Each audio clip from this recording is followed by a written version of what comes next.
व्यास जी कहते हैं जन्माद्यस्य यतोऽन्वयादि तरतश्चार्थेष्वभिज्ञः स्वराट् तेने ब्रह्महृदाययादि कवये मुह्यन्ति यत्सूरयः तेजो वारिमृदं यथा विनिमयो यत्र त्रिसर्गो मृषा कामना स्वेन सदा निरस्तकुहकं सत्यं परं धीमहि।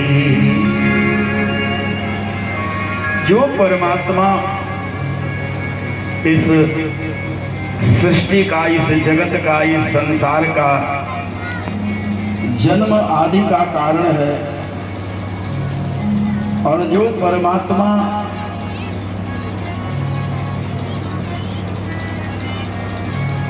सत्य है और जो परमात्मा सत्य था, सत्य है, सत्य रहेगा, और जिस परमात्मा के द्वारा इस सृष्टि में उनकी माया के द्वारा बड़े बड़े ज्ञानी, बड़े बड़े विद्वान भी मोहित होते हैं। तेजो वारिमृदं यथा विनिमयो यत्र त्रिसर्गो मृषा। कभी कभी हम लोगों को असत्य भी सत्य भास होने लगता है। जेठ की दोपहरी में वो जल रहता नहीं है, लेकिन वो जल दिखता है, आभास होता है। रज्जौ यथा हे भ्रमः। और श्रीमद् भागवत जी के शुरू में भी सत्य, मध्य में भी सत्य और अंत में भी सत्य। यह ग्रंथ जो है सत्य का प्रतिपाद्य ग्रंथ है, सत्य का प्रतिपाद्य विषय है। और वह परमात्मा जो स्व में स्थित है, परमात्मा में ही सब स्थित है। और उस परमात्मा का हम सब ध्यान करते हैं। यह भागवत जो है, भगवताम प्रोक्तम भागवतम, जो भगवान ने स्वयं अपने मुख से कहा है वही भागवत है।